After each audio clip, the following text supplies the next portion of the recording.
Hello, good evening to everyone.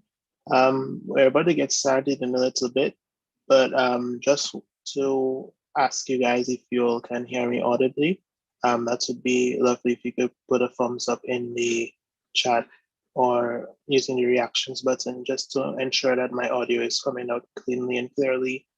I'd hate for anyone to miss what we're discussing tonight.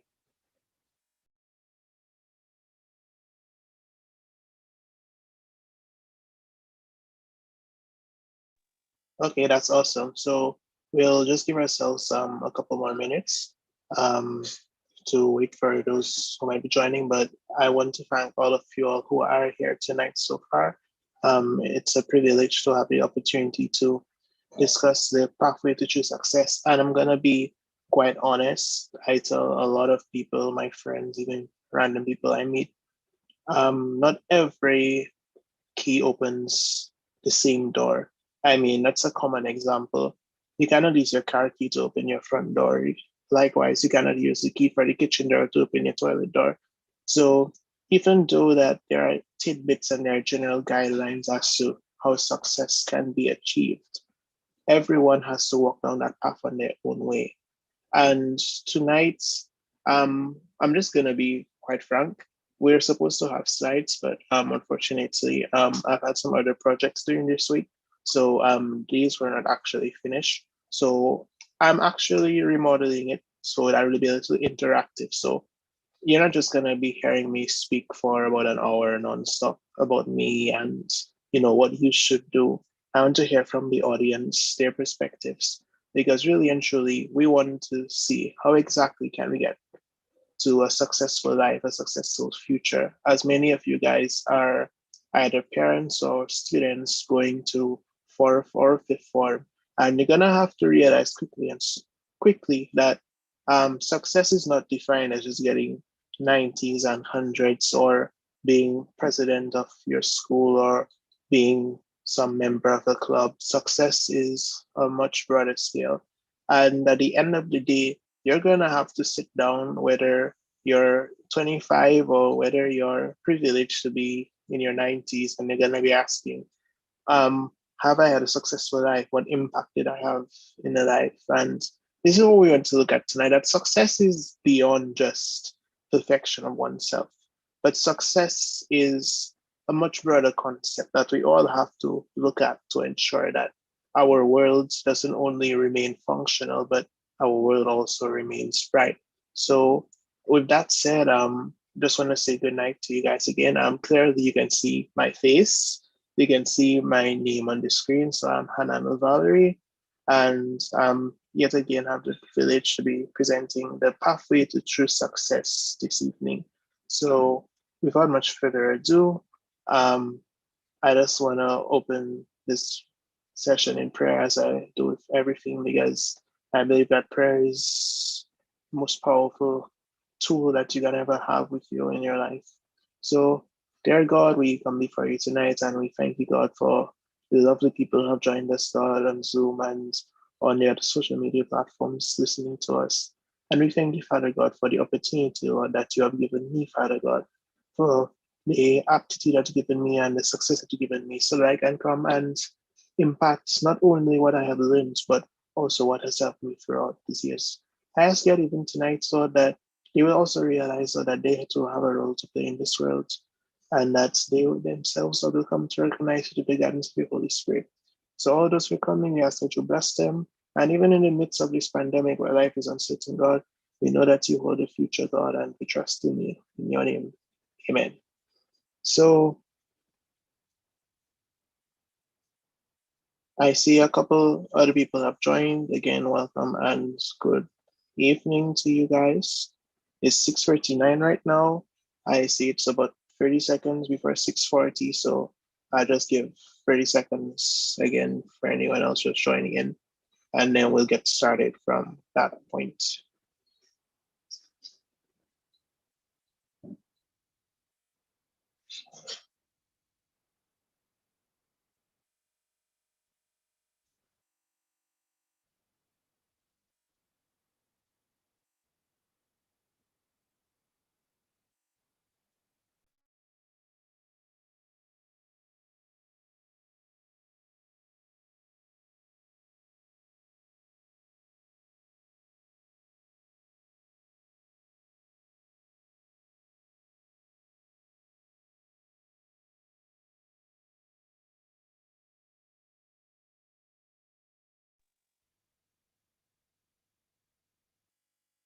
So the pathway to true success.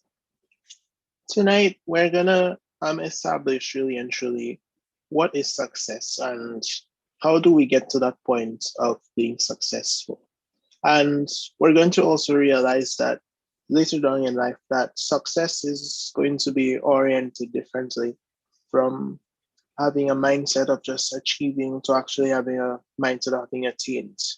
And because of humans and our imperfections highlighted by the Bible and even in our own endeavors, we know that we can never actually reach that mark of perfection that everyone believes. That even when you realize, hey, I've gotten somewhere, that you still have to keep working toward.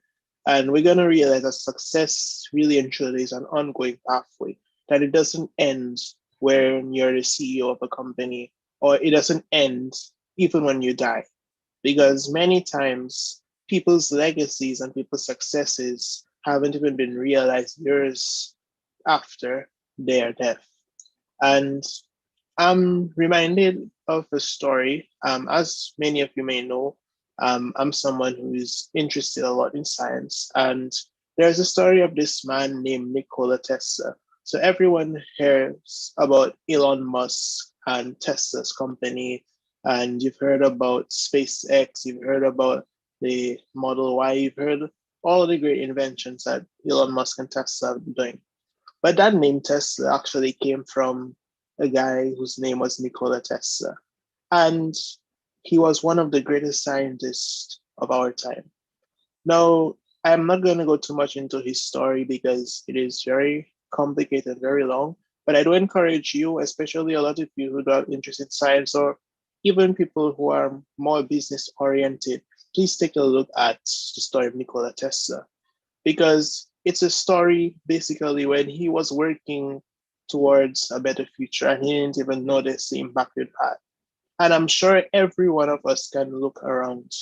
It is because of Nikola Tesla that we have been able to have this Zoom meeting here. Because without him, we probably would have still had very crappy electricity service. And I'm not talking about when your power goes out and then you're saying, who cut the line or who's turning off switches, in the power plant. It's nothing like that. I'm literally saying that we would still have been trying to find a way to get power transmitted literally from the generation site through a wire to your house. So it's there to say that even sometimes when you realize you probably may have done nothing with your life, you actually done something that's going to impact someone. And even for little things, they do impact someone. So I'm not here to talk about Mr. Tessa, but again, I do encourage everyone, please look at him because he's an excellent role model, especially in the midst of adversity, how someone can have an unseen impact in the world. So, where does my story of success begin? Well, my story of success actually began on the 2nd of July, 2003. That's when I was born. And little did I know, well, I wouldn't know anything at that point. I was gonna be 18 years old. I'm sitting here tonight talking to just about 25 people right now, and hopefully even more at the end of this, well, towards the end of the presentation. And throughout those 18 years, I have just seen tremendous, tremendous growth in myself. And I have experienced tremendous success and tremendous grace. And really and truly, it's the more you get is the more humbled you become. So I'm not the person that's gonna, put all this stuff like badges on my chest. It's actually more humbling than anything else. So 2nd of July 2003, I was raised by two lovely parents, Hansel and Teresa Valerie, and they really nurtured me. They were really my first teachers, my first friends, basically my first supporters. At the age of 4, I entered TC Sunbeam Preschool. That's just down from where I live. I live in Goodwill, and TC Sunbeam Preschool is close to the Pentecostal Church, the People's Pentecostal Church. And I went there for just about 1.5 years. And I also met some people that would be in my life, even up to this point that I didn't really know about. And that's really where I got my first formal education and my first upbringing. And what I love most about that school is that they didn't only teach you, you know, ABCs and how to do maths and how to play sports or even how to make friends. They literally taught you valuable skills, taught valuable life skills, how to take care of yourself. They even had us doing crafts and those sort of things. They're like at such an early stage in the program that I wasn't even sure I could do. And it has really helped because a lot of these skills, you might probably think of them now because everyone knows how to do them. But at that time, learning those skills has really helped me for life. And that's, you have to appreciate. A lot of you guys are in school, and you have to appreciate sometimes the teachers that actually invest a lot in your life at a time that you don't know. Even for the simple little things that show that they care, that they do have interest. I'm not gonna lie and say that probably sometimes the interest may be portrayed wrong, or maybe sometimes, how they deliver it might leave you unsure. But at the end of the day, I can guarantee you that 99% of teachers have the best interest in your heart. And sometimes that 1% just needs the right student to pop in so that they themselves can be. Sometimes it's the right student and it's the pop in. So never think that teachers are misguided and have your best interests at heart. At the end of the day, teachers are to teach you, and sometimes they end up doing things they don't even dream of doing. So from then, I entered the Christian Union Primary School at the age of 5, and I believe that was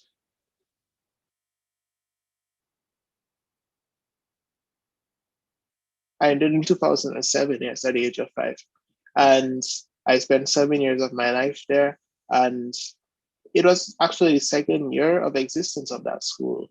And a lot of the teachers there were actually friendly, and it was a faith-based school, as the name also implies.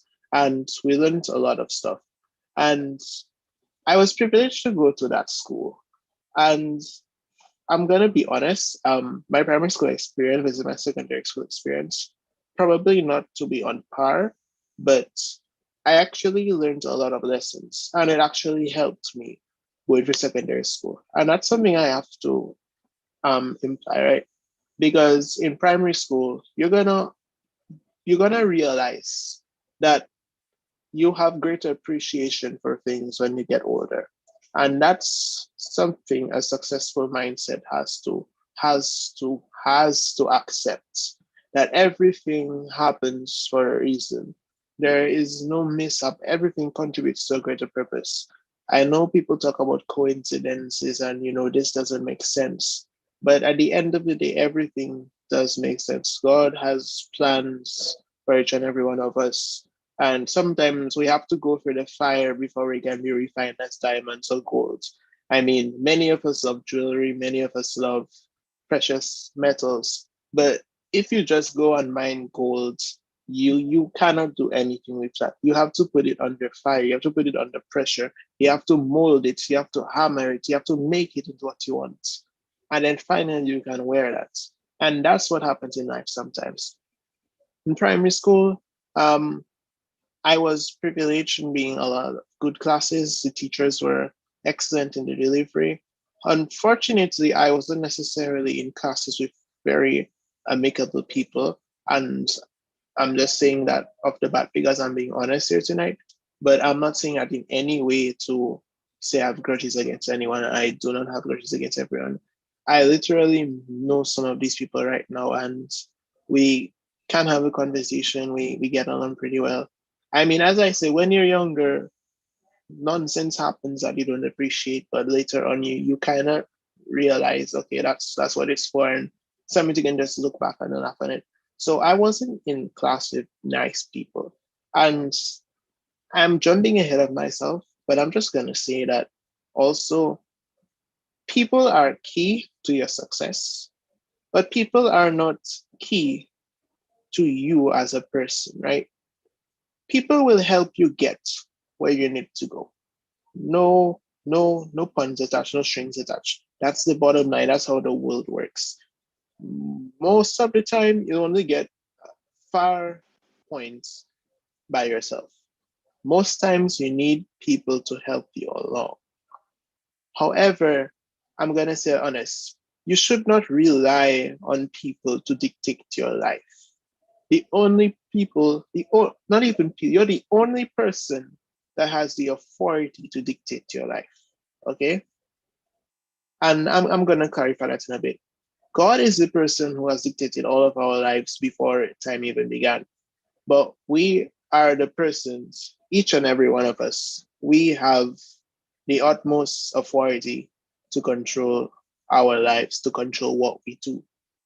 The worst thing you can go in life with is a mentality, hey, someone made me do this. It's because of X, Y, and Z.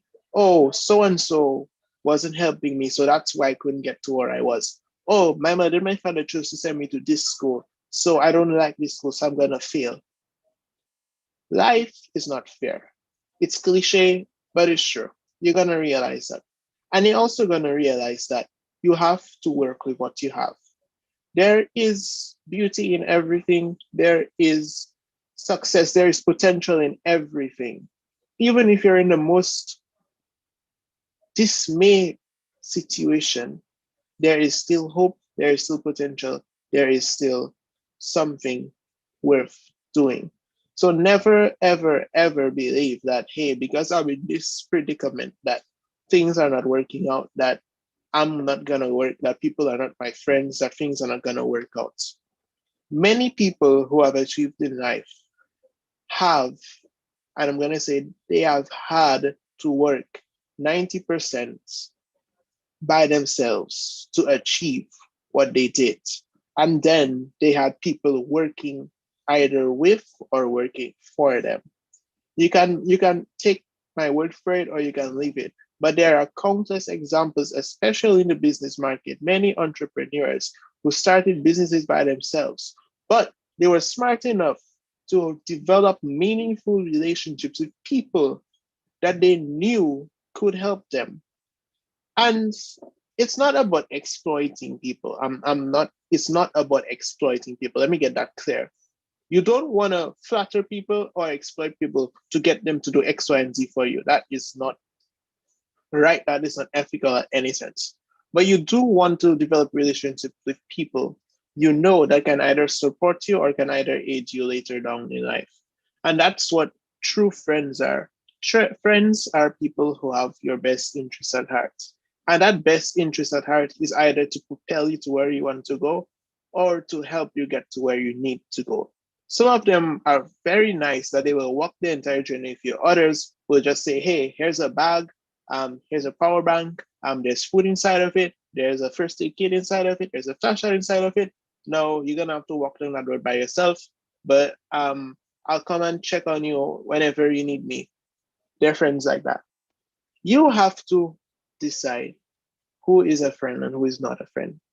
Because many of your friends at this point, I'm talking about people, are people who either have their own interests at heart, and there's nothing wrong with having your own interests at heart and putting them above you. But what becomes wrong is when you put your interests above everyone else's interests and you try and drive people. And when I talk about, I'm talking about negative influences in that sense. Many of your friends, believe it or not, are doing a lot of things probably that are not going to help you either way. They might introduce you to things that could either change your character or change your how you work. And at this point, at this stage, you do not want people who subtract from your life. You want people who add to your life.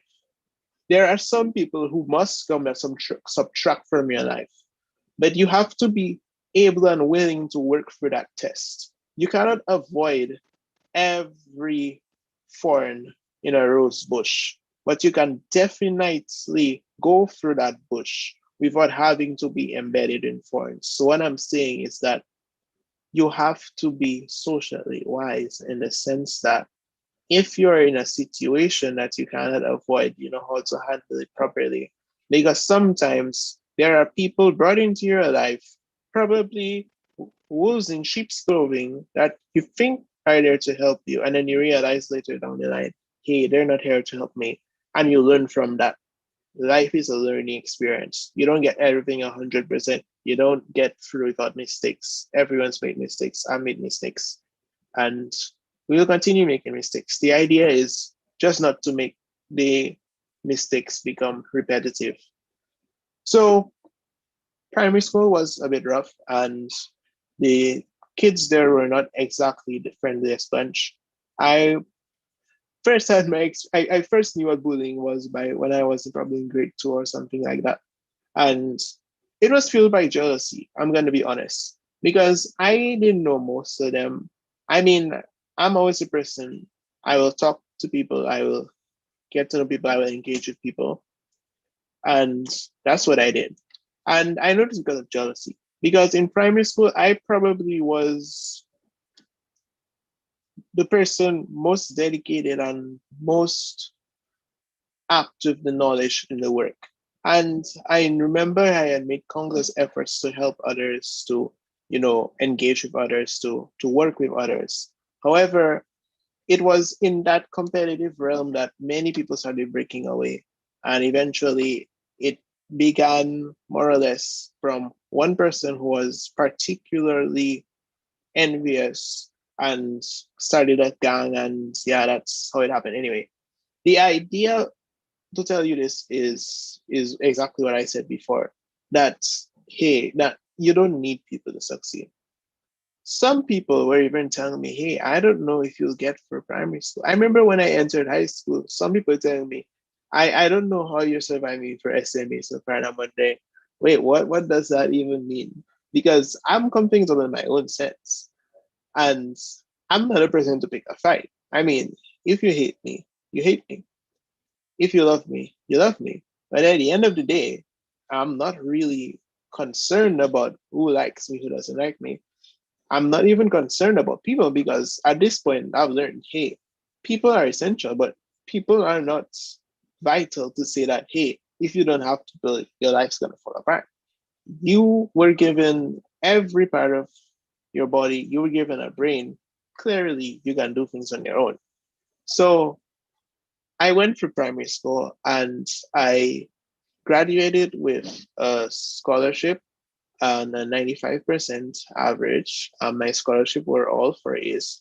And I applied to St. Mary's Academy and I got there. And from there, I had probably one of the best 5 years of my life.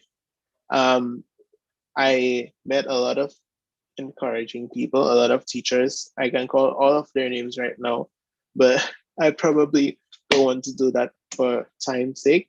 But apart from just the academics, I actually grew a lot as a person because it changed from that experience I need to get away from to a place where I could be myself, one, and a place where I could learn and I could also develop relationships with meaningful people. I met my best friends at SMA. I had my best moments at SMA, and more importantly, I, I literally did my best at SMA, and it's because I went through this group of 5 years that I'm able to talk to you guys tonight about the pathway to true success. And as many of you would know the name by now, I finished with 12 ones for CXC and topped the island for the examinations last year. And it's not an easy road at all. Even for someone as far as me, I have to realize at the end of the day that things change. Life is not quote unquote hard, but life is not easy. You have to work to get the things that you want. And I'm gonna stop my life story here and I'm gonna go on to probably the third most important, but at this point, I'm gonna say it's the first one in order that you need to know for a pathway to success. The process that you go through is always more valuable than the success that you attain. And I want everyone, old or young, to know that the process that you go through to succeed is always more than the success that you get at the end. And what do I mean by the process? In layman terms, the blood, sweat, and tears that you have to endure before you get to that prize. There is nothing worthwhile in life getting that doesn't involve hard work or labor or pain. And I'm going to say it makes it even more enjoyable to know that you worked for it. I'm going to be honest. For those of you who are in school, right? And for those of you all who are in work, it pays a lot more, literally, to know that you have literally done value of, let's say, $500 a month or 100% average in a school term by doing work, by reading, by studying, by trying to cover all your loose ends, then basically just cramming, pulling up in class for like 5 hours, probably being bored because you know the stuff already, sitting an exam, literally photocopying what you had in your brain onto the exam paper, seeing that 100% you already knew you had, and then going to bed for the next couple of weeks before the next term starts. I'm gonna be honest. That's how it was, and that's how it will be for some time, especially in lower levels of education. But now that I've been in college, and now that I've done university level work, I have realized, hey, it becomes more enjoyable, it becomes more worthwhile when you actually have to literally work for what you have than have it handed to you in a civil platter, no matter how you are attained in that sense. And that's true for everything in life. Everything, as I said, everything you go through, there's a reason for going through it. And when you realize, hey, that you went through it, when you have put in so much and then you finally get that reward, then you can say, hey, I deserve this, I've earned this, and as it becomes more successful. I'm gonna be honest, right? CXC, I got 12 ones. But I'm gonna be honest as to the grade ones that meant the most to me. That grade one in additional mathematics. That grade one in additional mathematics literally came out of thin air. And I'm gonna be honest, it came out of thin air because I wasn't expecting grade one. SMA didn't offer ad maths, so Mrs. John Baptist and Brother James had arranged for me to do it at the Quantum High School because they have an afternoon program. And I went there, and unfortunately, the classes already started. So when I joined, it was about October in 2019, and they were doing quadratic equations. Now, the thing with ad math is that you do CXC math. Well, ideally, you start CXC math before you do ad math, but you don't start the ad math. You don't usually add math material. So quadratic equations weren't taught until fifth form for normal CXC general maths. But add math did quadratic equations as early as the second units in the chapter.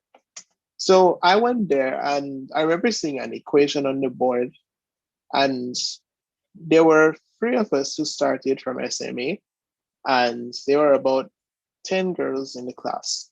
And the three of us were there, and we were trying to understand what's going on.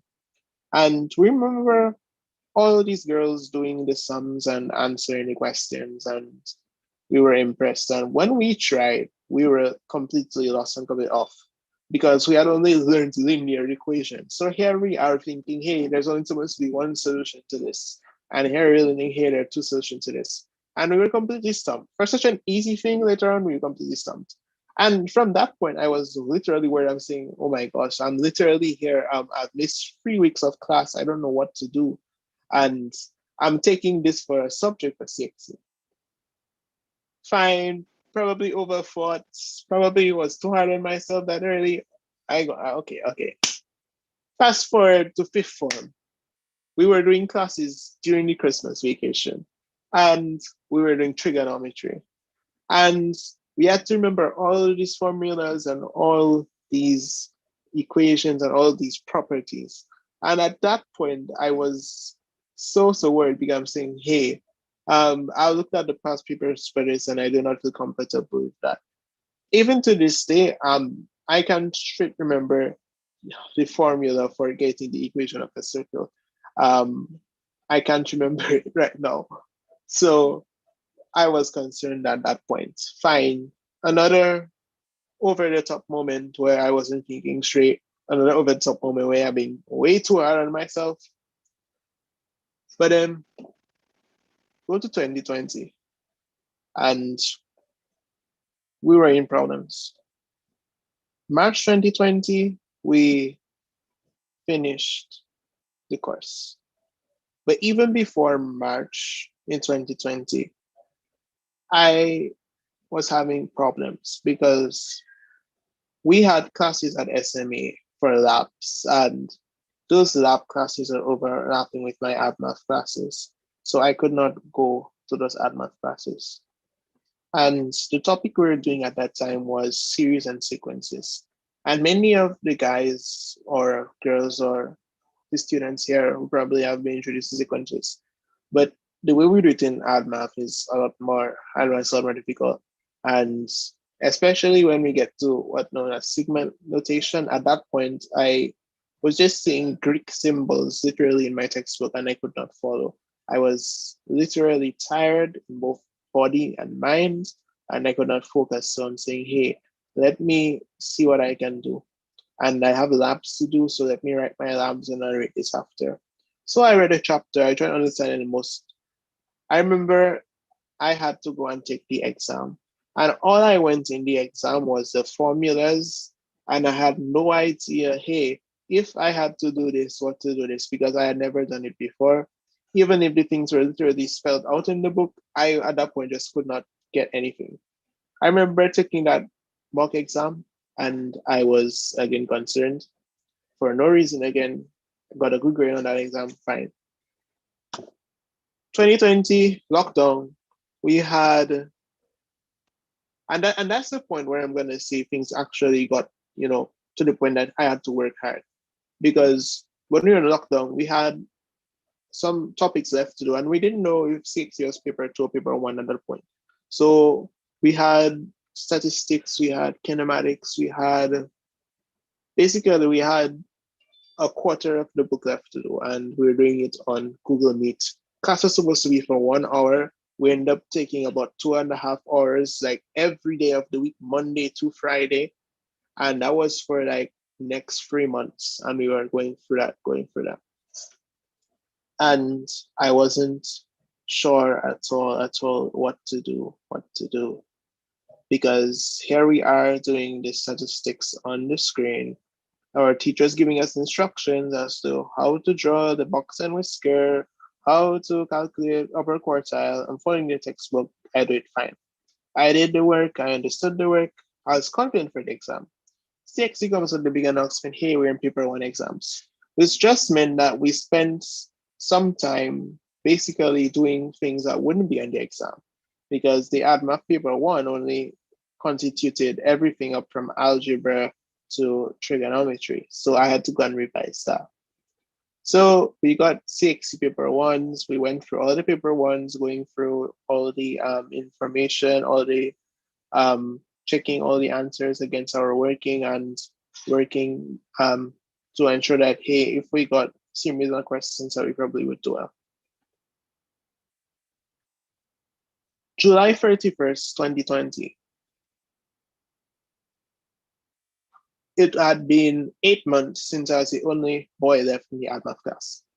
And I will remember, before I even entered the exam room, I remember waiting outside there at 12:45, and our the CXC supervisor, Miss Tit, and her assistant, they saw me outside the computer lab, and they were asking, if I'm the only person doing it, and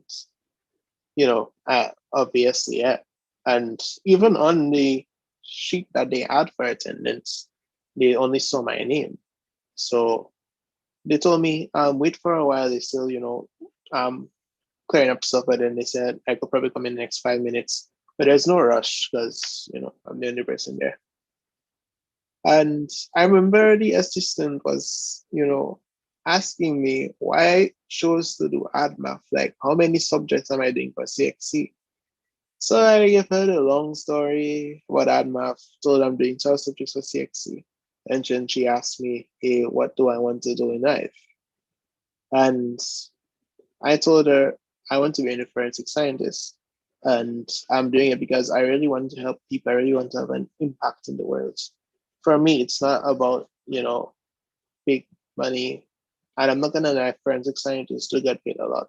But it wasn't about the money. It wasn't about getting a name for myself. It was doing something that could help people, help families, help society in a way, make my contribution with knowledge that I have. Because many times you see that knowledge has been used in the wrong ways. The knowledge has been used for greed, knowledge has been used for oppression, and many people have suffered from somewhat lack of knowledge. I mean, look at statistics, number of wrongful convictions, number of cold cases, just because we didn't have proper forensic services. Even in the Caribbean, you hardly talk about forensic labs. Many people don't even know that Trinidad has a forensic lab in the Caribbean. It's that scarce. And I'm saying I want to make a contribution to society in that way. And I can't remember exactly what she told me, but it was in the lines of, that's probably the best mindset that I had. And she told me, you know what, I'm going to succeed. And I remember hearing that I'm going into that ADMAF exam. The first 25 out of 45 ADMAF questions were the easiest questions ever in my life. I literally did those questions off the top of my head. And then I got to the other half, where I would be doing trigonometry and calculus. Trigonometry, I had to remember all these ratios, I had to remember all these properties, all these rules, all these, well, trigonometry is too much to even say what's in it right now. I had to remember all these things, and it took some time, but I got through it. And I probably had 20 minutes left for the exam. And here I go to those 10 odd calculus questions. The first question for basic knowledge. What's the derivative of sine, derivative of cos x, derivative of 3x plus 1? And then I get to crazy funny things like integral of this, integral of that. And I was not sure I remember how to do that. And at that point, I was sweating literally. I had 20 minutes, I had 10 questions to do. I wasn't sure at all. I prayed, I put my head down, and I did those questions. Last 10 questions, probably 4 of them, I just didn't know what to do, and I just chose something. And I remember going out of that room, and I was saying to myself, I think that the other half of that paper just undid me. I'm probably not going to get a 1 in that math. I'm probably going to get a 2. And I wasn't the only person being hard on myself, because many of my friends actually told me, hey, that's the same thing that happened to them. The first set of questions were easy, and then the other set were just completely difficult. And when I opened that laptop in August and I saw the result for AdMath, I was surprised because I wasn't expecting that at all. And even though at that point, to be honest, looking at it, it was more a period of me doubting my ability, the process was worth it. Because if I had already known, hey, I was going to get a 1 straight off the bat, I probably wouldn't have been that excited as I was. Those results wouldn't have meant as much to me. But knowing that, hey, I worked for it, I pushed for it, I know that I did what I had to do to get it, and that God was faithful enough to honor. Because even at times when you don't feel you've done enough, God is faithful enough because God honors hard work. God honors labor. God honors perseverance. And that's the second most important thing. It's perseverance. Most things in life, you have to persevere, you have to push for it to do. You can't give up and expect to go anywhere. Success is not a one-time thing, as I said, it's a continuous thing in life. You have to persevere. And that perseverance, and that perseverance isn't just, continuing to do the same thing over and over again.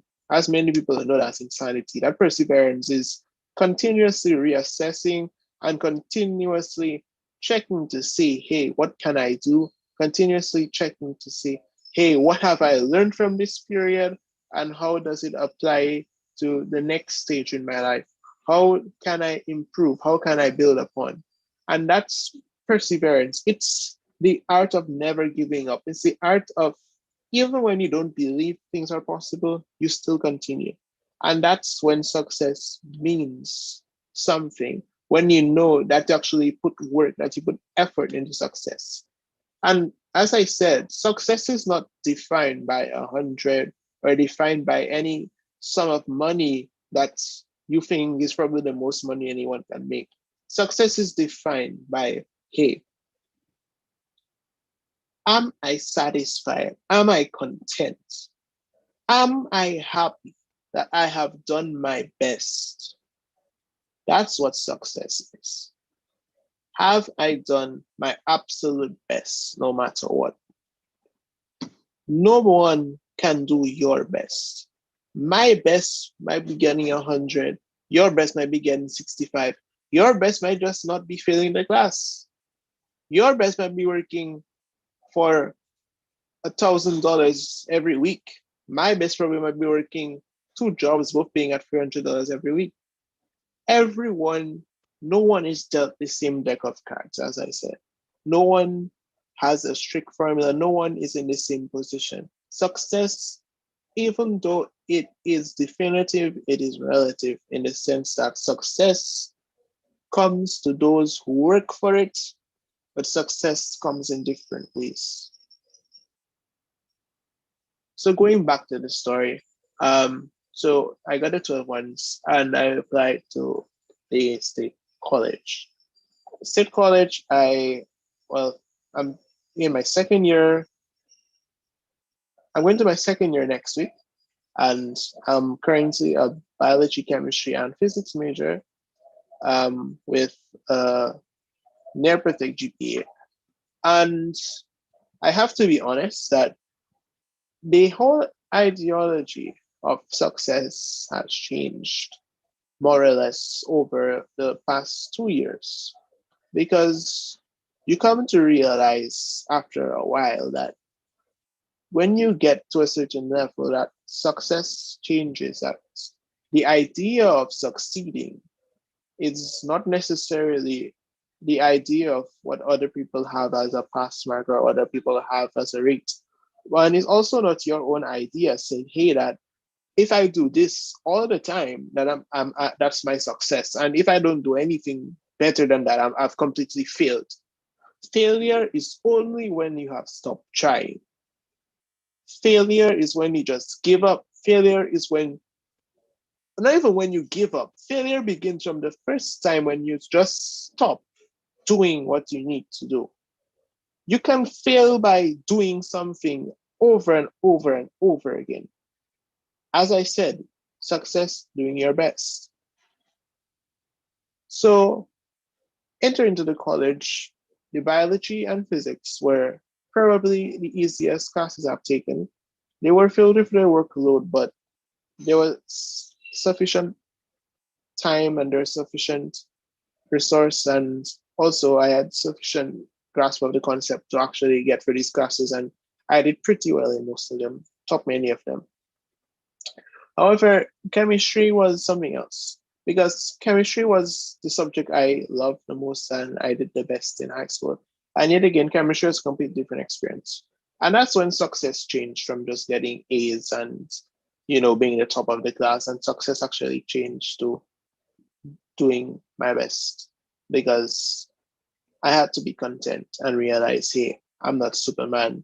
I'm not perfect. I'm not without blemish. I have challenges, fine. I have struggles, fine. I'm doing my best. So am I gonna beat up myself and be hard on myself saying, yeah, I'm a failure? Because no one, and that's what hit me. Nobody in that said I was a failure in that time. And I wasn't even feeling the class best. Nobody even said I was feeling the class. Nobody was saying, hey, why are you getting 70s and 80s and everyone knows you can get 100? No one was saying that. Everyone was encouraging me, saying, hey, we know you're doing your best, but perhaps you could do A, B, and C better. And that A, B, and C actually helped me a lot. And the other points I want to make to you is that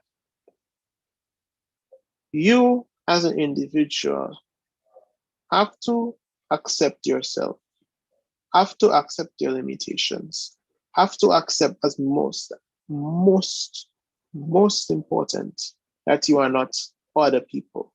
Many times we like to compare ourselves to say, but hey, Brian's doing this better than me.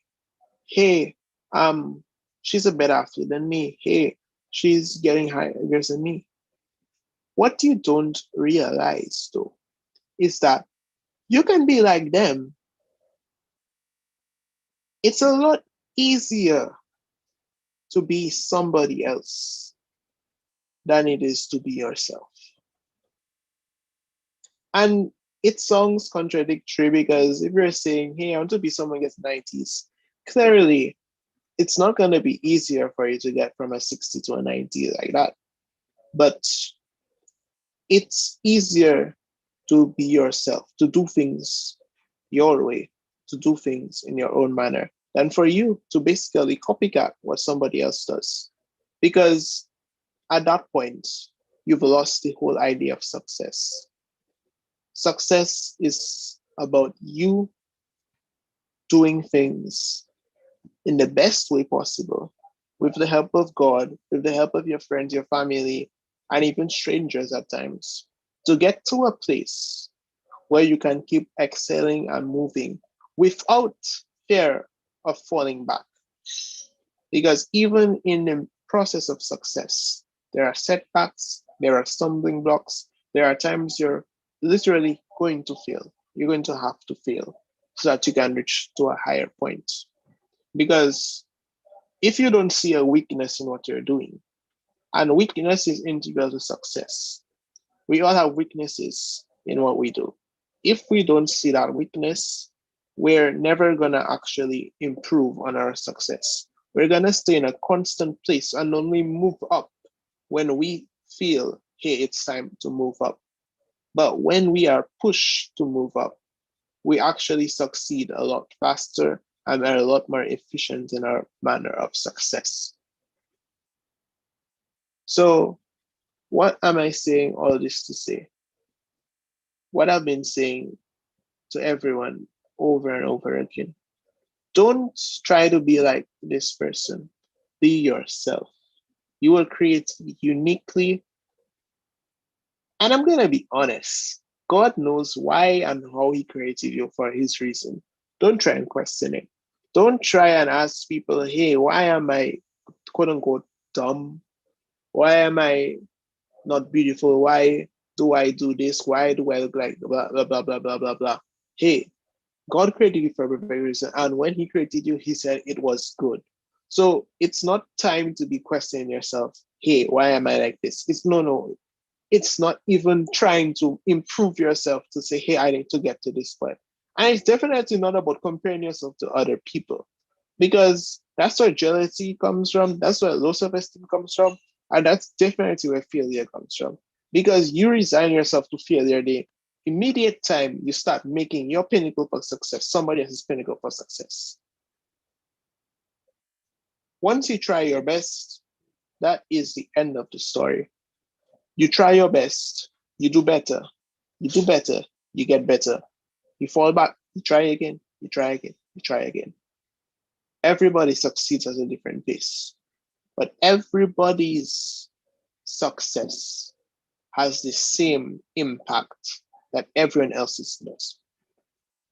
And it might not be the same impact saying, I might probably make an invention that, allows me to literally call a device and put it on. I mean, I know that's being experimented with. Or make a device that I can make hover cars, or probably, you know, invent something so that disabled people can, name whatever you're going to invent. It doesn't mean you're going to be making six figures and you're going to donate half of that money to charity. What I'm doing now is probably the earliest impact I have on success anytime. The most important key is that you pass it on. Pass it on. You pass the lessons learned. You pass the tips used. You pass the moments that you've had so that someone else, just like you, can get to a point. And it's not a point about you trying to put yourself as a legend. Hey, I'm unbeatable, I'm untouchable. The idea is that you want to send someone to higher heights than you ever could have achieved on your own. That you want to give someone the opportunities that you never had. And that takes me to July of this year. For 5 weeks, I was enrolled in SPICE, and SPICE is a student program for innovation in science and engineering. Basically, it's a university level program housed at the UA campus in Barbados, and the courses are based on the Massachusetts Institute of Technology, that's MIT, among other top universities in the world. And we did classes in calculus, physics, biochemistry, electronics, entrepreneurship, and computer programming. And all these courses were highly intensive. All these courses were university level. I'm not lying, they're literally university level courses. And they required all of your attention because they told us from the get go, there are things you're not going to know. We knew that from day one. They gave us diagnostic exams. Many of us had exams blank. Many people cried. Many people didn't even know how they were going to get through 5 weeks because the first day they came out there knowing absolutely nothing, and it was a problem. Spice was all about networking because everyone there was smart.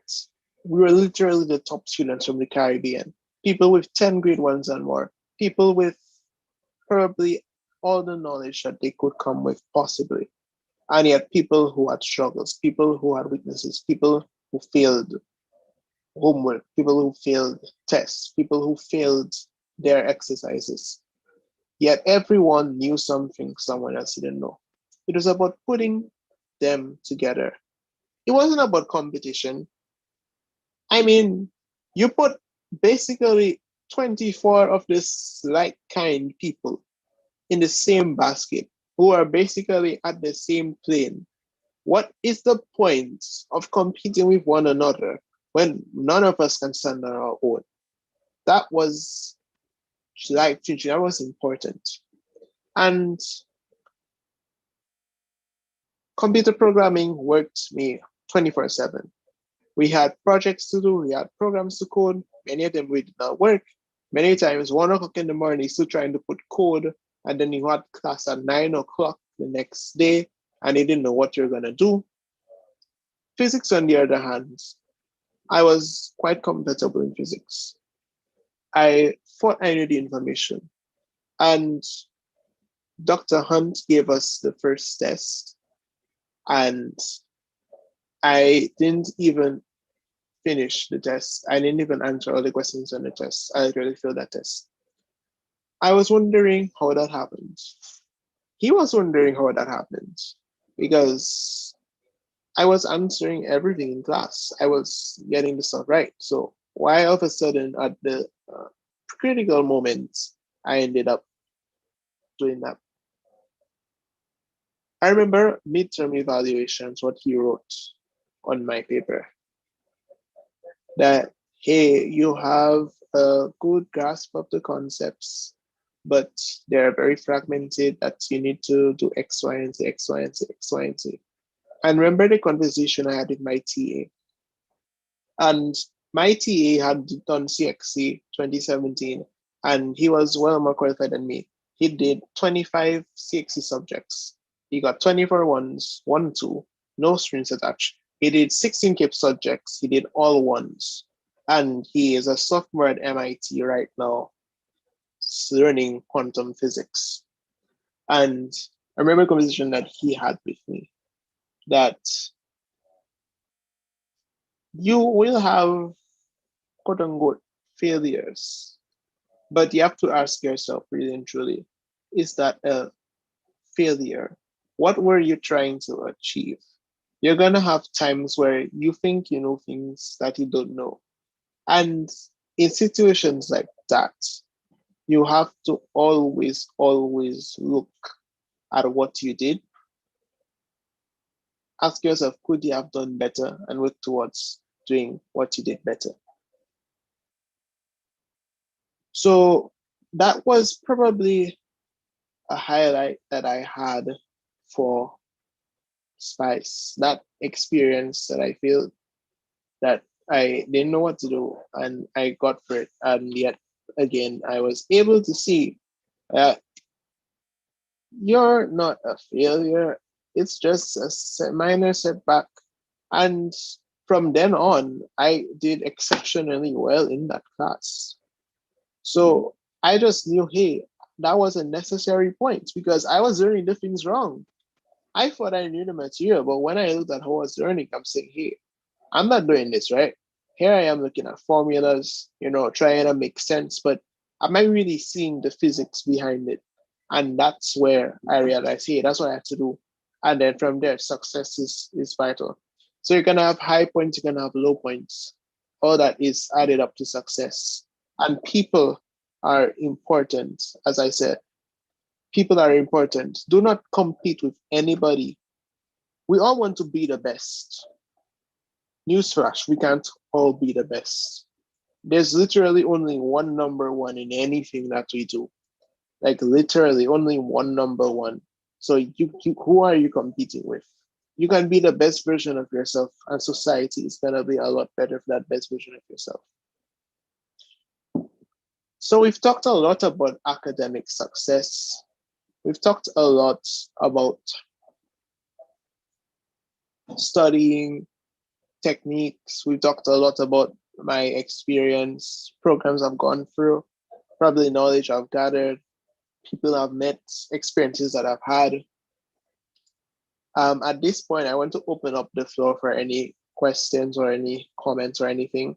And then actually want to get to the crux of this matter. We're talking about true success. And true success doesn't involve grades or cash or anything. True success is a conversation that you have to have with yourself. It's an assessment that you have to do. You're the only person that can grade yourself on that exam in this earth. I mean, God's going to grade you eventually because He put you here. So He's going to ask you, hey, what did you do with all the X days I had you on this earth? What did you do with all the breath I gave you in your lungs? What did you do? And that's what we're going to have to look at through success. I cannot tell you if you have achieved that point of true success or if you're working on it or if you're probably not. But I can definitely guide you based on what I have learned. And we're going to tie everything together, right from the academics, right into everything else. What exactly would we define true success as? So, does anyone have any questions at this moment in time?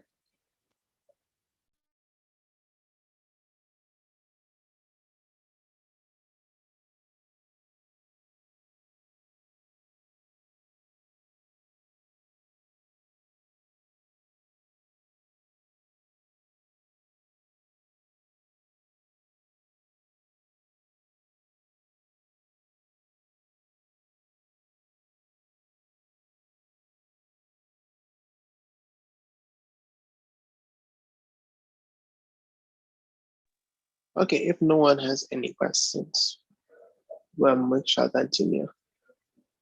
Okay, I see someone asks on the chat, what must I do to reach my goal?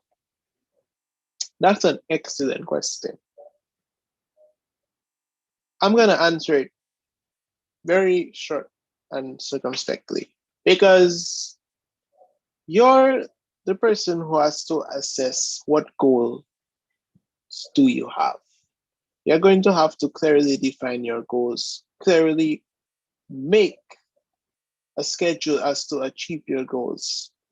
And goals are never cut straightforward. You're always going to redefine your goals eventually. You might aim to do this at a certain point in time. So that's why we have short term, mid-term, and long-term goals because we have to classify, hey, what can we get done? What's probably we need more time to do? What do we need to work on the most? And probably we need to have a category, what's less likely that we can get done, but we still want to do.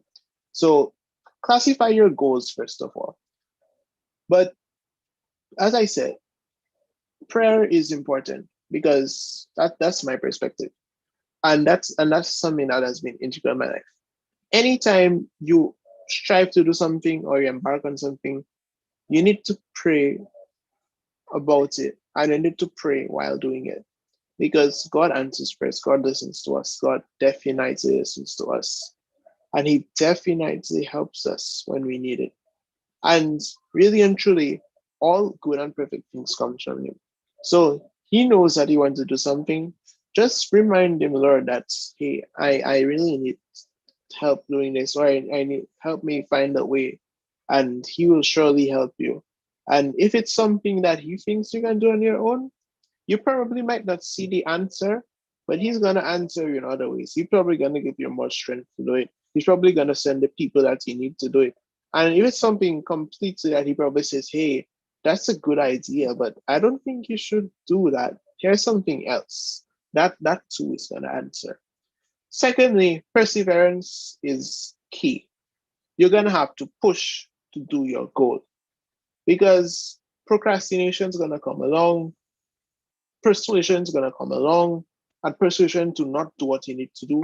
And life is not a closed box.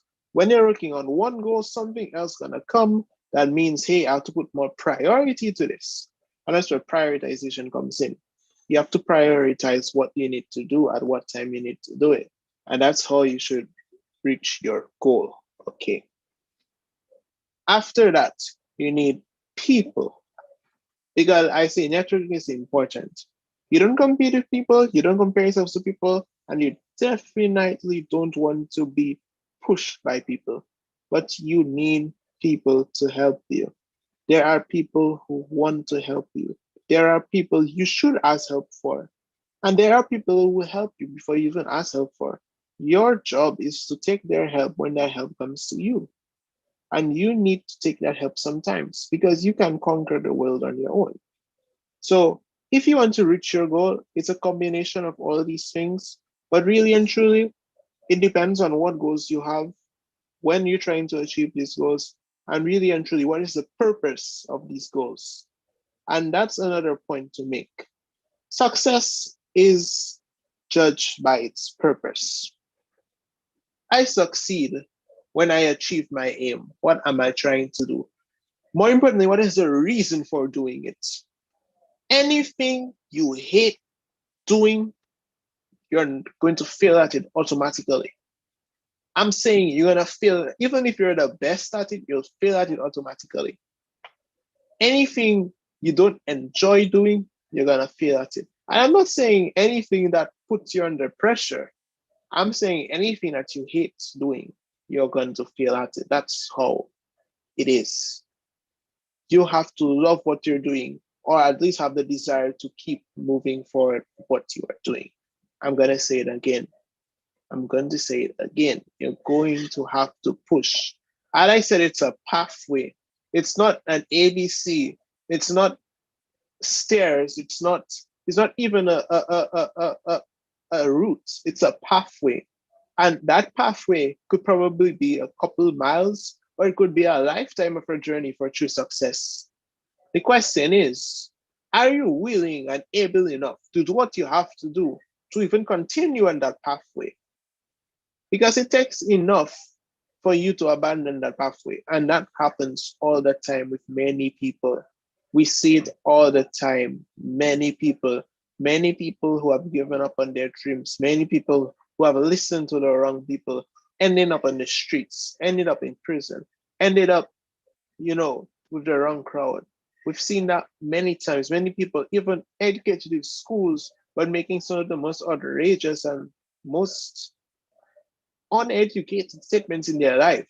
People who are in their jobs, probably only working for themselves. They don't even have families, have all this money for themselves, spending a lavish lifestyle where there are people that they can help.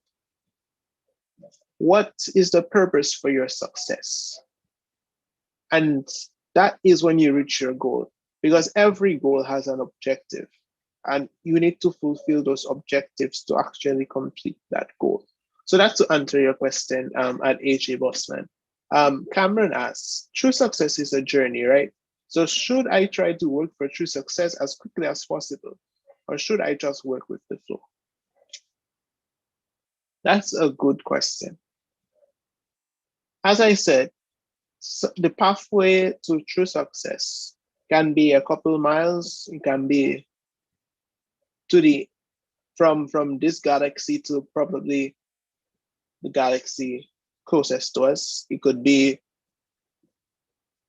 basically short, long, whatever. Sometimes we can literally control how long it is or how short it might be, depending on our perspective and depending on our approach. But in terms of success, should we work at as quickly as possible or work with the flow? By the flow, I mean you're associating work with life. And as I said, success will be oriented differently. Success can be clear cut now and fuzzy later, and then you have a definition of success again. The idea is that your definition of success is still integrous.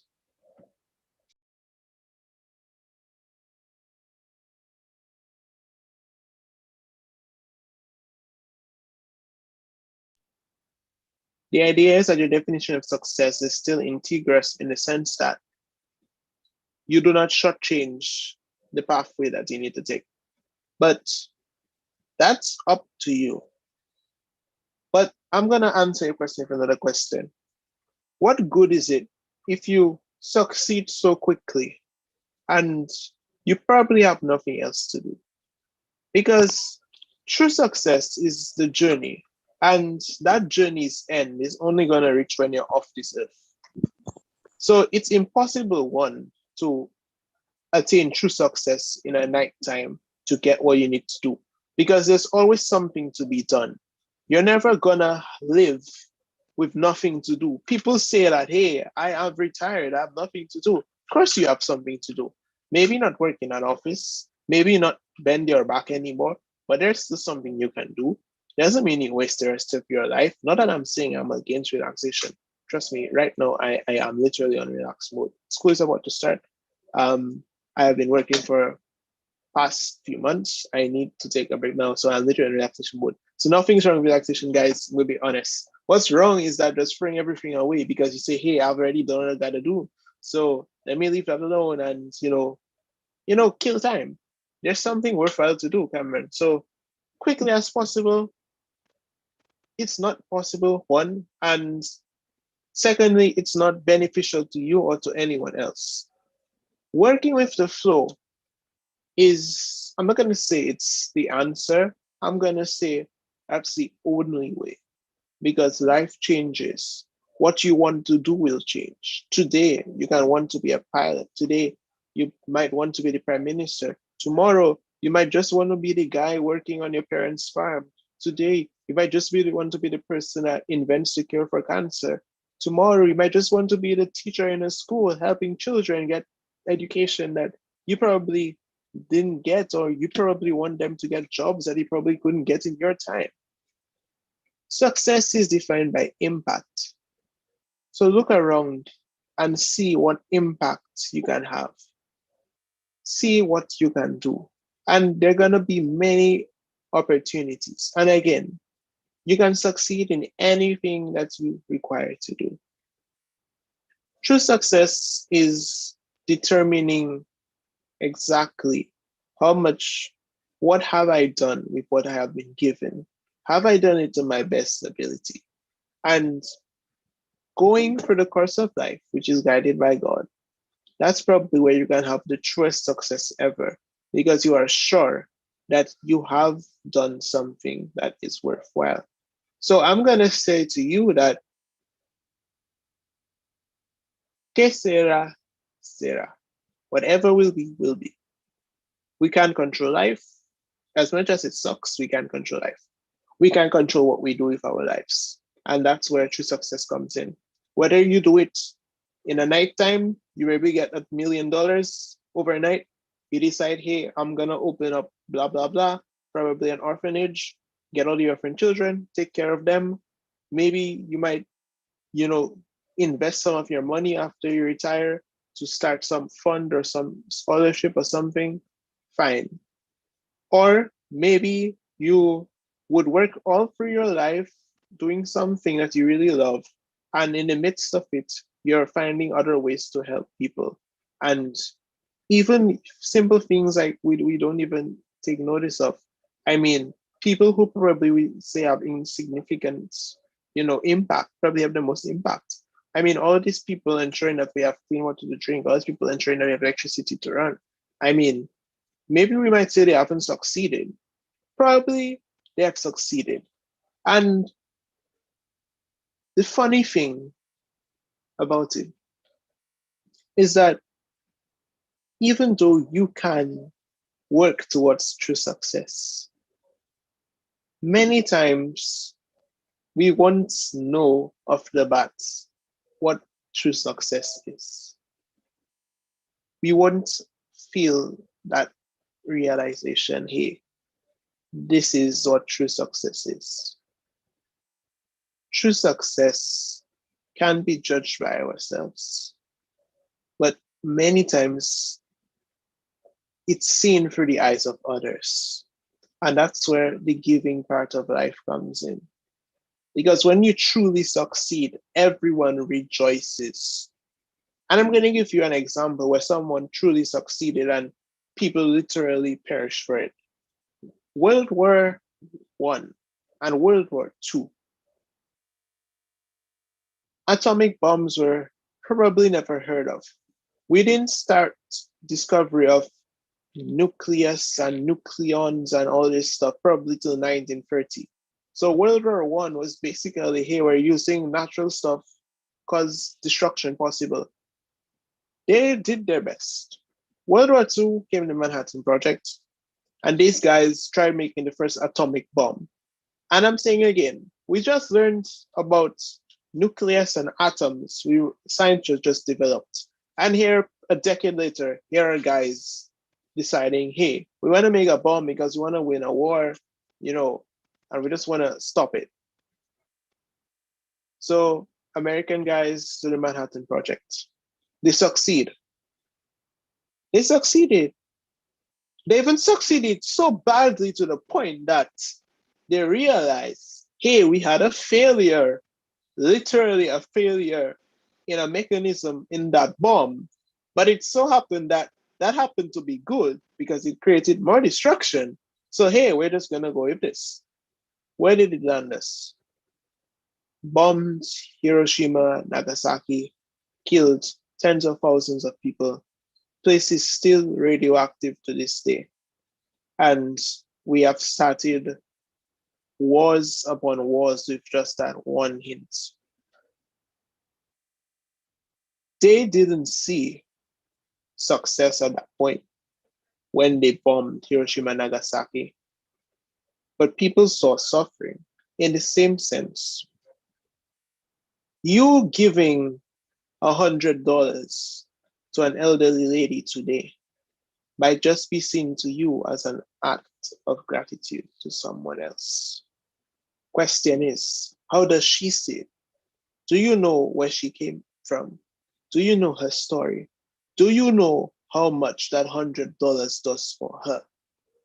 You probably making a robot or a phone at this point in time for money, you get paid $100,000.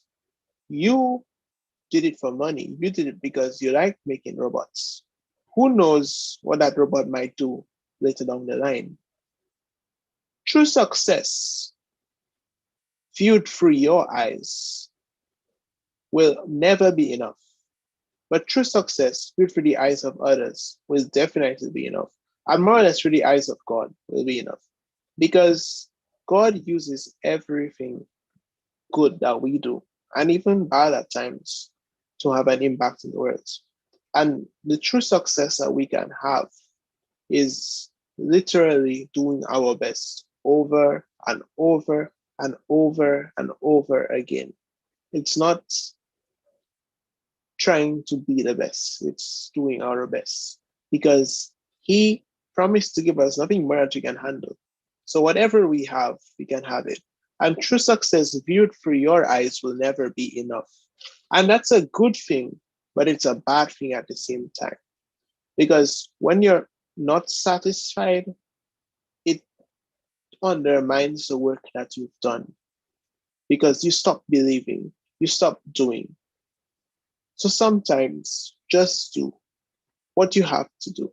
Just continue doing it. Do not give up because things don't look like, hey, this makes no sense. Nothing's happening. Things will happen. Things will work out. And education is an important part. Sometimes we say success as, hey, you getting a PhD, you getting a high paying job, you getting good grades in school, you having a family of 5, and you're married with your wife till both of you all die. That might be a successful life. But what good are you if you do all of that and you stay in your house secluded for years? You stay in your house secluded for the rest of your life. You only use that money for your gain, or you're sitting down in an account. Success viewed through your eyes, especially when you have attained a lot, seems minuscule. But for other people, it can be a lot. It might be a weakness, I said, but it can also be your greatest strength, your greatest power, because that leaves you for a desire to live a selfless life.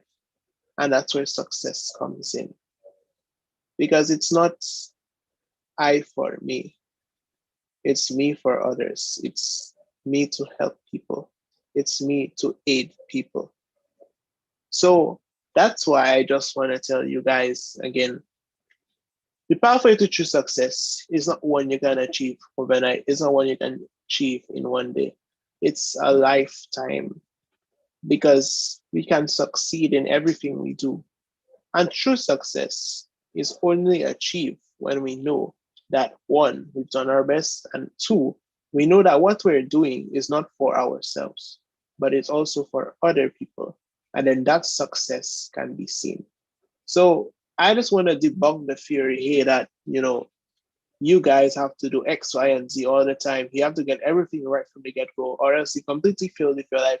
You've wasted your parents' money, you've wasted life itself, and you have no purpose on earth. Everyone has a purpose. Finding your purpose, executing it is true success. And that's what we have to highlight to everyone. That's what we have to encourage everyone. Keep moving forward. And it sounds like a scratch record, especially for someone like me who should know better, quote unquote, about success. But that's where you find peace. Peace knowing that, hey, I've done this, I have achieved. And that's what true success actually is for me. So that's the pathway to true success. So let's go through it one more time. A, Apply yourself, take good advice, and most importantly, accept who you are. Live within your limitations. Believe in God. Believe in yourself. Believe that all things are possible. Nothing is ever achievable once you stop believing that things are possible. Lack of faith doesn't mean that God won't answer your prayers, but it probably can mean that you get to a point where you just stop. The idea is for you to continue. The idea is for you to keep your head up high, for you to help. Then cancel out doubts and fears. Belief should have no room for doubt and fear. And that's perfect belief. Naturally, we're gonna have belief, we're gonna have time where where doubts. That's a normal thing in humans. But you want to get to that point where you believe your belief, and that's where faith comes in. Your belief outweighs your fears. See, direct direct your focus. You cannot direct your life, but you can direct your focus. Direct what you need to at each point in your life. You're young, you are in school. What you need to do, focus on your education, focus on developing yourself as individuals, focus on forming valuable relationships with not only your peers, but with teachers, with guidance people, with religious leaders, with people who will not only get you to a far place, but people who will add to your life. Because that's more important, having that person to help you than actually having a person just get you somewhere. Thank you, Ms. Williams. That's very nice. The idea is just to again just to speak about you know because I don't feel I would be doing justice to have gone through all of this, and I can't tell people what I have experienced. Can't tell people what to do. Again, I'm not asking anyone to repeat or to follow me. I'm probably a good role model in some ways, but I'm not asking you to mimic me, be my imitator. I'm asking you to just listen, to think, and to see how can you be the best version of yourself. Because many times we tell people, hey, do this, do this, do this, do this. And the more you tell people do, is the more that they can do, the more that they won't do. And that's what happens. So again, I see Mr. Paul here. So Mr. Paul, thank you very much for the opportunity again. It's really a privilege, and thanks to all of you who are on Zoom and all of you all actually who are also watching on social media, YouTube and Facebook. And it's really a privilege, and I hope I have opportunity another time. So again, you need to direct your focus. Directing focus is key. You can't direct your life. I'm telling you that straightly. You have the authority to make decisions on your own, yeah. But even by you waking up and choosing to do something, God already knows what you're gonna do. God already knows what's gonna get you. So even if you think, hey, I'm directing my life, please remember that even though you might be in the vehicle, that the road that you're going on definitely is not in your control. And you do not want to be on any road that God didn't want you to be on. I'm pretty sure about that. E, encourage yourself. Many times we listen to people who will bring us down. Many times we are more prone to listening to negativity, even around us now. We're prone to listening to all the bad things. We don't usually like to encourage ourselves. And encouraging yourself is important because, as you will see, 80% of the time you're by yourself. And it's when you're by yourself that the greatest battles can be fought, the battles of the mind, the battles of life. When there's no one else around you, it's just you and you alone. Encourage yourself. You can be your greatest supporter, and you can be also your greatest enemy. You value success. You value yourself. You know what you're capable of. And yet again, because you feel you constantly fail, because you feel you haven't gotten to the point that you think you need to get to, you constantly beat up yourself over and over again. Or in some cases, you feed into the negativity that other people who probably aren't doing better than you are. And that's always the case. The people who are interested in you doing better probably might tell it to you in harsh ways, but will always tell it to you with the best interest at heart and will always make it clear what their purposes are. The people who don't have your interest at heart, they will always little you down and they will always make you feel less than you are. Encourage yourself. F, find time. Find time to do things that you love.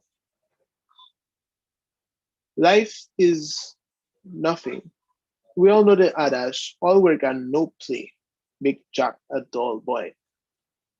At the same time, while work is important, while work is probably the most efficient and probably the only way we know to succeed right now, we need to find time for things we love.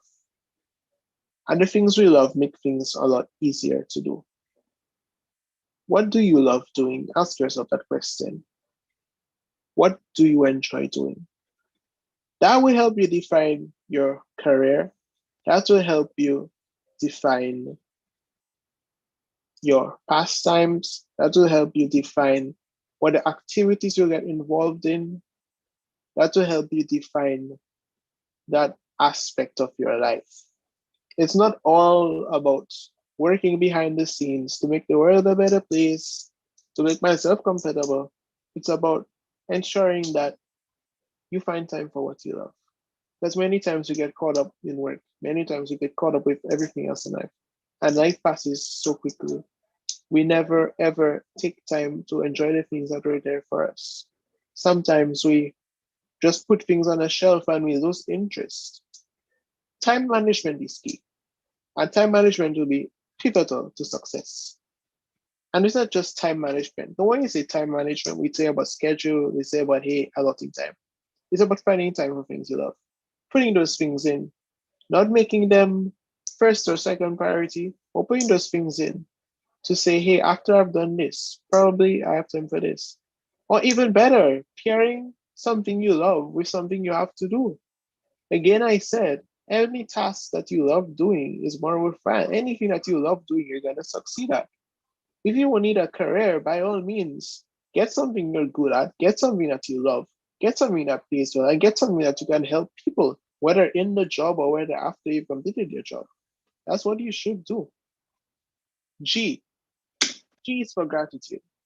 Because being grateful is all that it is, all that you need in life. Gratitude will give you contentment. Gratitude will make you the best version of yourself. If you're always complaining, always growling, always whining about things not working your way, always saying, hey, this person has this and I don't have it. Hey, why am I in this school and this person is here? Hey, why didn't I get into that year? Blah, blah, blah, blah, blah. There are a million things to complain about.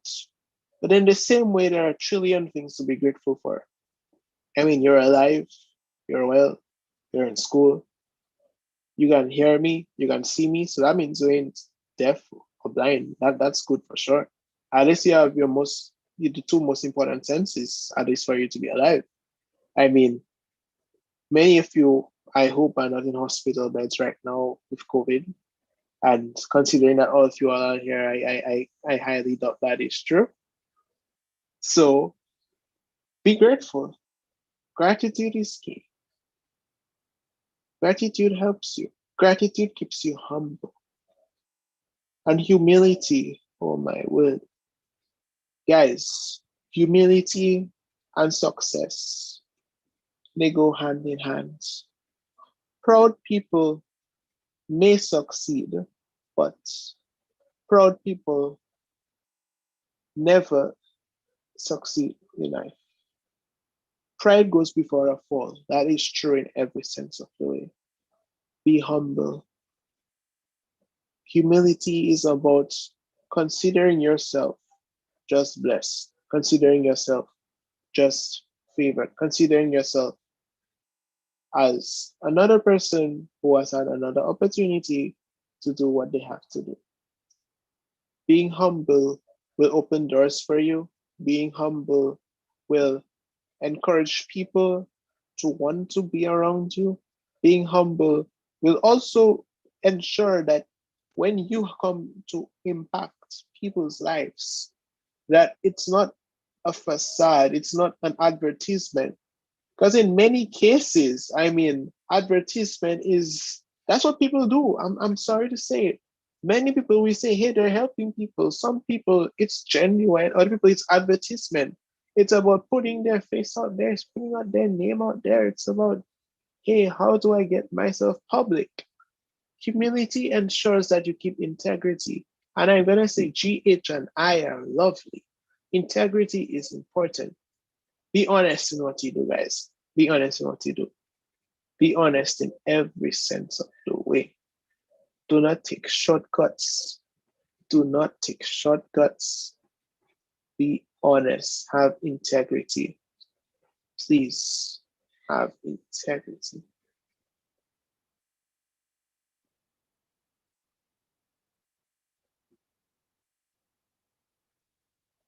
So that's basically all you need to be truly successful in whatever endeavor you take. Success in your education, I can guarantee you that that's exactly what has worked for me. I can guarantee you that. Take that, you're gonna graduate from high school at least. You're gonna get 60. Once you're gonna get into college, you're gonna get to university fine. I can guarantee you that. What I can guarantee you is that you're gonna have a life free of troubles. You're gonna have a life making a lot of money, having a lot of friends, having a big house, driving a Porsche.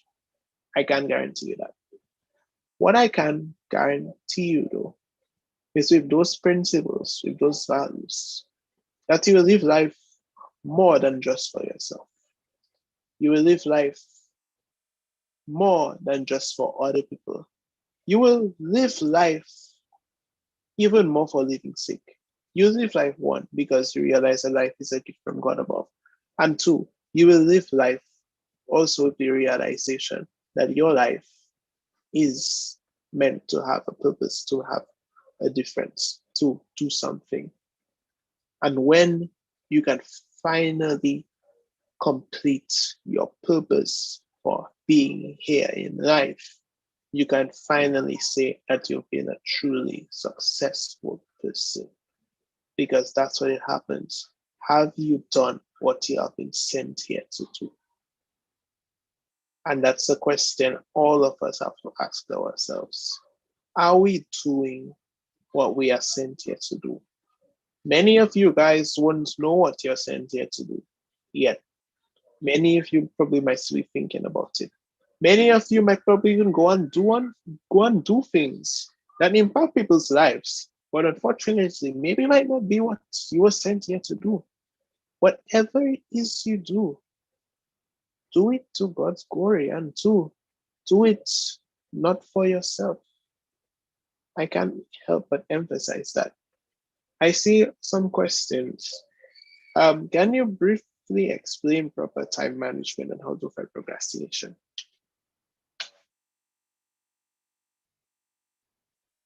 Time management. Okay.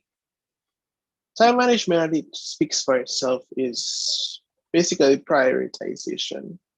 It's using the hours that you have to complete and optimally as many tasks, but the most important task in an efficient manner so that you are not overly stressed. That's really what time management is. Procrastination is basically the temptation to engage in activities that would cause you to either be stressed or to either, not get something done. So basically, procrastination is the adversity of properly managing your time. procrastination can be a good thing.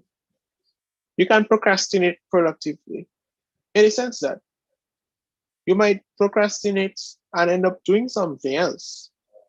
So, per se, if you had to do some homework and you're procrastinating doing homework, and your parents ask you to wash the dishes after lunch or probably to do the laundry, instead of wasting the time, and I'm careful with wasting time because at this point, I do need to relax.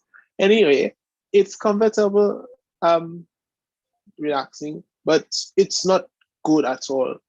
Spending 3 hours in front of the TV, going and do your homework at probably 8 o'clock in the night, rushing it, falling asleep, and you have a million other things to do. And school starts at 7:45 the next morning. It doesn't look like that. Productive procrastination is basically doing something else that is productive, simply. So probably washing the dishes, doing the laundry.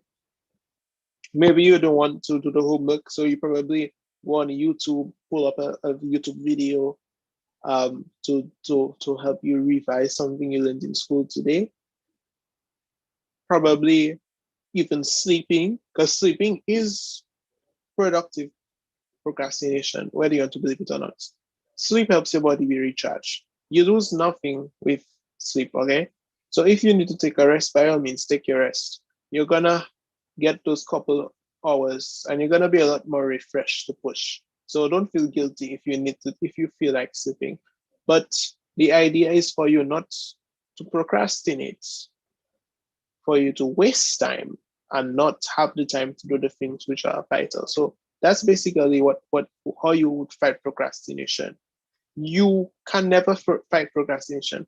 The more you try to fight it naturally, in the sense that I'm saying I'm not going to procrastinate. I'm not going to procrastinate. Is the more it's going to come on you.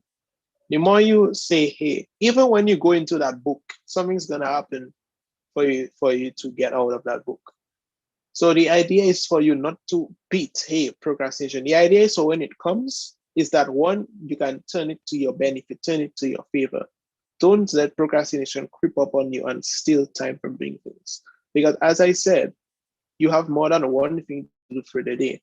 And many times procrastination comes when you very, very integrously need to take a break from doing a task that you are doing, or take a break before engaging in another task, but you end up doing something that is not productive.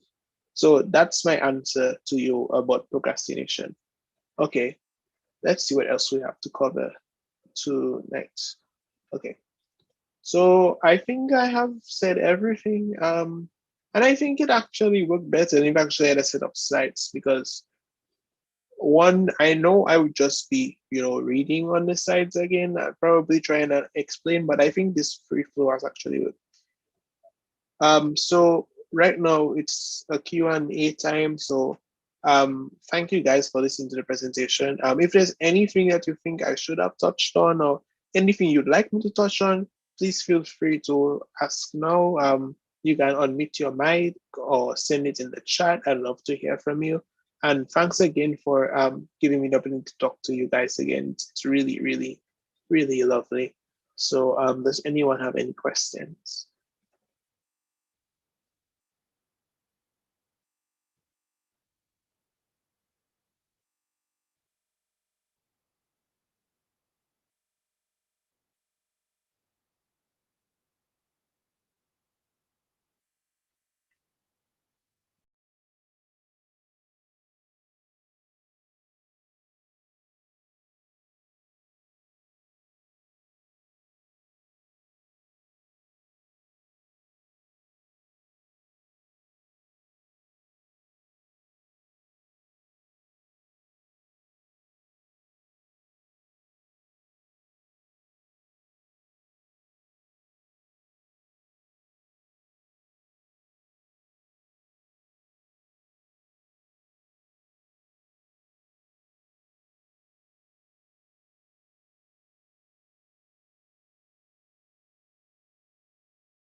Well, I guess everybody is quiet.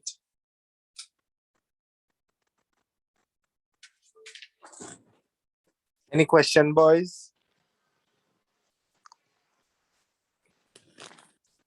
Eden Peanut, Dante, Yes, sir. any questions? Good night, Mr. Valerie. Any Good night. questions? I told you guys not to call me sir. I was in school with you guys for a couple of years. Don't call me sir. I gotta leave that for the students entering this year, but not you guys. You guys are like family. So yeah. Good night to you too, bro. All right. But on behalf of the entire 4-H Club, I would like to thank you for taking the time out of your day tonight and talking to us about how to achieve our goals and the true path of success. Yeah, that's no problem. It was actually my privilege, and thank you guys for the opportunity. Yet again. I see a question on YouTube, and I have to be checking YouTube on it. It says, should someone go above and beyond to try to reach true success, or should they do just enough? The simple answer is just be natural about it. You cannot go above and beyond. You will either do too much or you will probably lose focus during that time. Just be natural about it. When your heart is in the right place and when your focus is driven, you are going to achieve true success sooner or later. So you don't have to work. You have to work to attain that point, but you do not have to do too much, or you don't have to overexert yourself to get to that point. As I said, it's not something that is it's not something evaluated to say, hey, well, you're not there yet. You probably won't know when you're there yet. The idea is for you to just be natural about it. Seize the opportunities that you have. Do your best in front of them and keep your heart in the right place. Leave your hearts there while you work, while you succeed on your own. Leave your heart there to continue having an impact. And I think you guys are starting in the right place where you are. So just continue on that path and things will work that way. Every now and then you need guidance, but you don't have to do anything really. It's as I said, your purpose was put here. It's literally by living another day, by taking care of yourself, by doing those things that I mentioned earlier, that you will be on that pathway. And sooner or later you will touch that pathway of true success. So that's to answer the question really.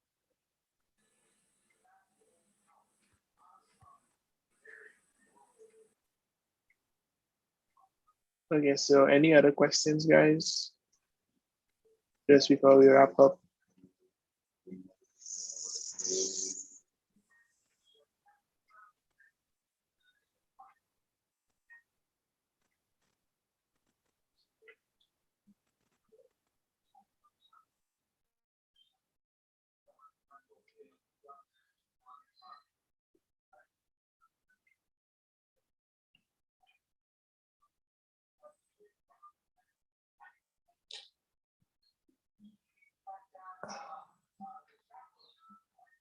All right. So before we end, can we get the attendance of all the boys present? Just unmute your mic and give your name and your surname.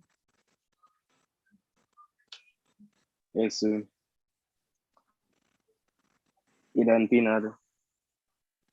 Zamek Smith. Butrosian John. Joshua Paul. Zachary Julian. Ryan Ansem. Kamal Farrell. Keenan Bowes. Kamal Peter. Otis Nesty. AJ Barrett.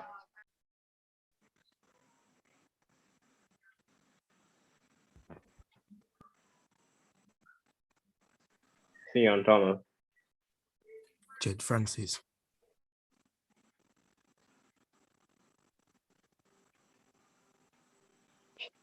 Dishon Pierre.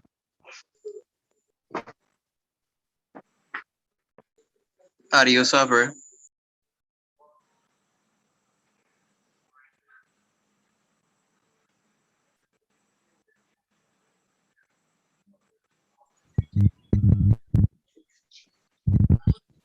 William.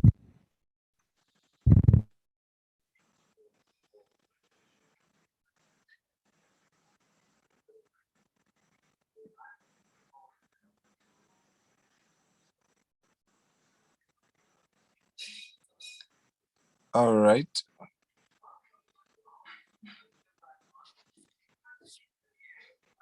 That's it.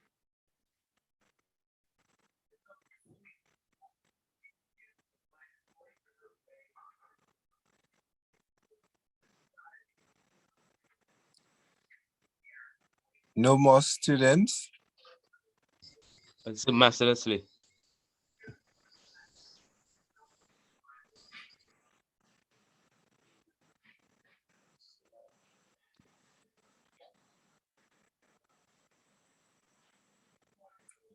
Any more students?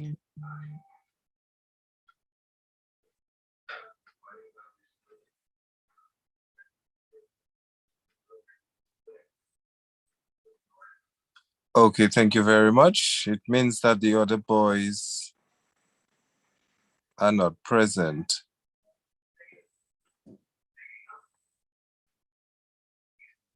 Okay. Cameron? Sir, do you have my name? That's all. That's all. Please note that this Thursday we'll be having karaoke. That's Karaoke. We'll be Kevin having Thomas. gospel karaoke night with Tasha P this Thursday. You are to record yourself singing a gospel song and send the video to me so that we can have it in preparation for the karaoke night with Tasha P on Thursday night. Thank you. All right, boys? Yes, sir. Yes. Okay, so Aidan Pina, do you have anything to say again?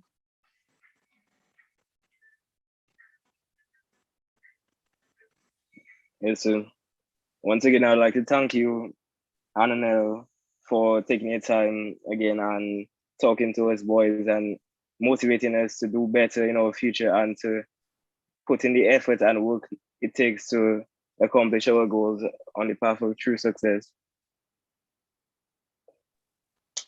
Yes. Thank you very much. Thank you very much, guys. It was a pleasure again. Thank you very much, Mr. Paul, and I just wish you for each club continued success. You guys are on the right path, and just keep that little motto with you guys that you all will know that you know what to do with your lives. And I know that many of you guys are going to be successful in whatever field that you choose. So just keep your hearts and hands in the right direction. And I know that the future is bright for all of you guys. So just each of you guys have a good night. Everyone here, you two have a good night and have a productive week. And also all the best for the upcoming school year.